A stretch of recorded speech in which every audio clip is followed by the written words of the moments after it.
बोलो विष्णु भगवान की जय। राधे राधे मेरे प्यारे भाइयों बहनों माताओं व बंधुओं, संस्कार की बातें चैनल में आपका स्वागत है। बंधुओं, आज मैं आपको श्रवण करवा रही हूँ पुत्रदा एकादशी व्रत कथा। पूरन पूजा विधि और पुत्रदा एकादशी व्रत का महत्व क्या है। बंधुओं, पौष मास के शुक्ल पक्ष की इस एकादशी का व्रत निसंतान को भी सुंदर पुत्र प्रदान करने में समर्थ है। संतान प्राप्ति और उनकी रक्षा एवं प्रगति के लिए प्रत्येक मनुष्य को यह व्रत करना चाहिए। आज पुत्रदा एकादशी के दिन सुदर्शन चक्रधारी भगवान विष्णु की पूजा का विधान है। बंधुओं, वैसे भी एकादशी व्रत भगवान विष्णु को समर्पित है। जो कोई भी एकादशी व्रत करते हैं, भगवान विष्णु उनके सभी मनोरथ पूर्ण करते हैं। जिनकी जो इच्छा होती है, भगवान विष्णु एकादशी व्रत करने वाले की हर इच्छा पूरी करते चले जाते हैं। सो बंधुओं, आप भी यदि एकादशी व्रत नहीं करते हैं तो एकादशी व्रत अवश्य करें और मनोवांछित वर भगवान विष्णु से प्राप्त करें।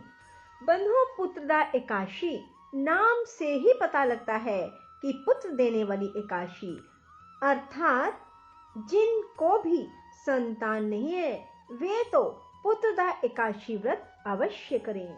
बंधुओं, एकादशी के दिन प्रातःकाल जल्दी उठें, स्नान आदि से निवृत्त होकर व्रत का संकल्प लें।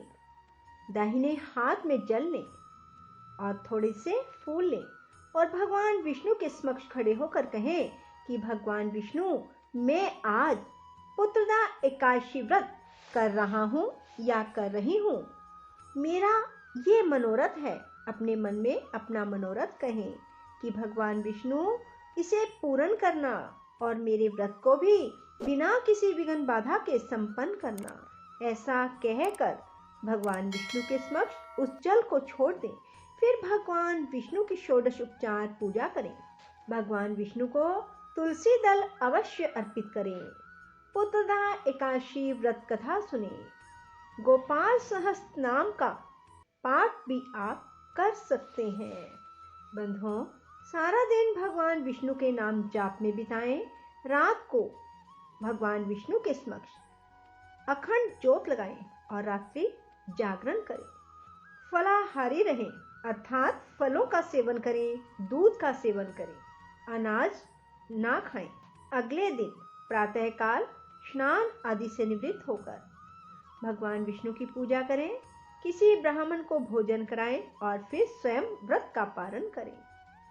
पुत्रदा एकादशी व्रत कथा।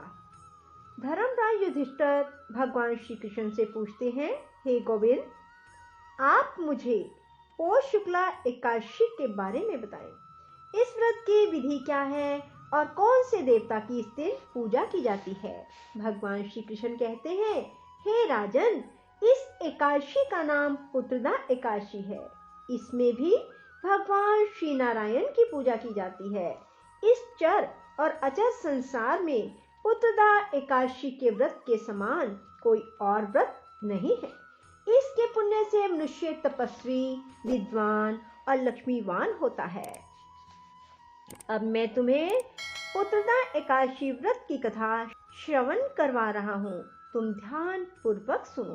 भगवान श्री कृष्ण कहते हैं, भद्रावती नगरी में सुकेतुमान नाम का एक राजा राज्य करता था। उसके कोई पुत्र न था। उसकी स्त्री का नाम शैव्य था। वह संतानहीन होने के कारण सदैव चिंतित रहा करती थी। पुत्रहीन राजा के पितर रो रो कर पिंड लेते थे और सोचा करते थे, इसके बाद हमको कौन पिंड देगा। राजा पुत्र न होने के कारण हर समय दुखी रहता था। उसे बंधु बांधव, धन, हाथी घोड़े, राज्य तथा वैभव आदि सभी अर्थहीन प्रतीत होते थे। राजा सदैव यही विचार करता रहता कि मेरे मरने के बाद मुझको कौन पिंडदान देगा। बिना पुत्र के पितरों और देवताओं का ऋण कैसे चुकेगा। जिस घर में पुत्र ना हो उसमें सदैव अंधेरा रहता है। इसलिए मुझे पुत्र की उत्पत्ति के लिए प्रयत्न करना चाहिए। जिस मनुष्य ने पुत्र का मुख देखा है वह धन्य है। उसको इस लोक में यश और परलोक में शांति मिलती है, अर्थात उसके दोनों लोक सुधर जाते हैं। पूर्व जन्म के कर्म से ही इस जन्म में पुत्र धन आदि प्राप्त होते हैं। राजा इसी प्रकार रात दिन सोचा करता और चिंतित रहता।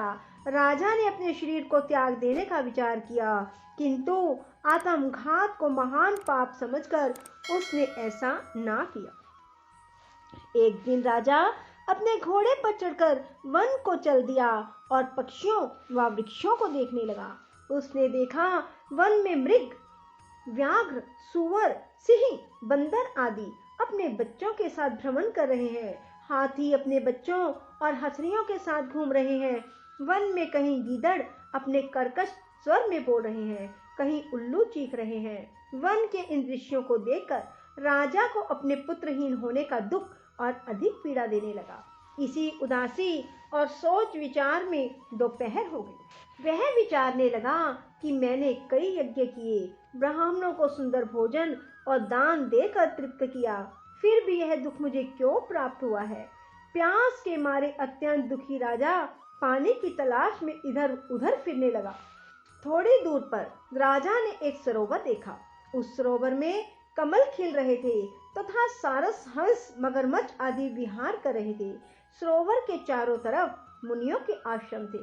उस समय राजा के दाहिने अंग फड़कने लगे। राजा शुभ शगुन समझकर घोड़े से उतरकर मुनियों को दंडवत करके उनके सामने बैठ गया।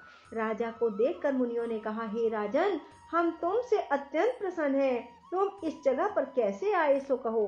उस पर राजा ने मुनियों से उसका परिचय पूछा और फिर अपनी व्यथा कही। मुनि बोले, हे राजन, पुत्र की इच्छा करने वाले को उत्तम संतान देने वाली पुत्रदा एकादशी है। हम लोग विश्वदेव हैं, इस सरोवर पर स्नान करने आए हैं। इस पर राजा बोला, हे मुनीश्वर, यदि आप मुझ पर प्रसन्न हो तो मुझे भी एक पुत्र का वरदान दीजिए। मुनि बोले, हे राजन, आज पुत्रदा एकादशी है, आप पुत्रदा एकादशी का व्रत करें। भगवान की कृपा से आपके अवश्य ही पुत्र होगा। मुनि के वचनों के अनुसार राजा ने उस दिन वहीं एकादशी का व्रत किया। वहीं द्वादशी को उसने व्रत का पारण किया और मुनियों को प्रणाम करके अपने महल को वापस चला आया। उसी मास रानी ने गर्भ धारण किया और 9 माह के पश्चात उसके एक उत्तम पुत्र पैदा हुआ, जो बड़ा होकर अत्यंत वीर, यशस्वी, प्रजापालक, चक्रवर्ती सम्राट बना।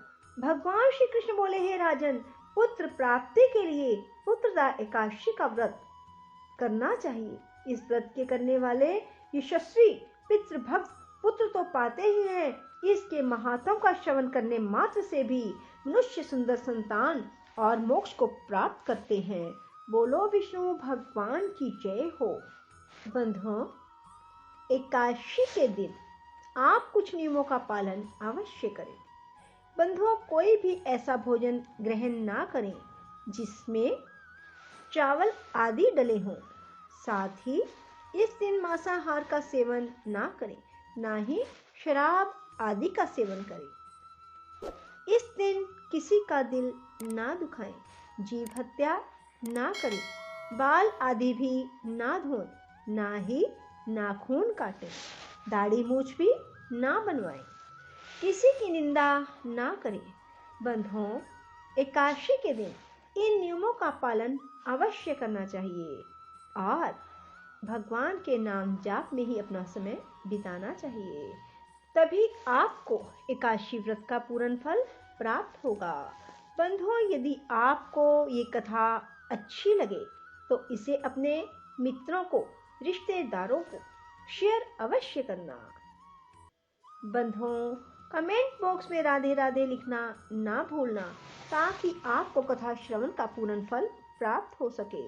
राधे राधे, जय श्री कृष्णा।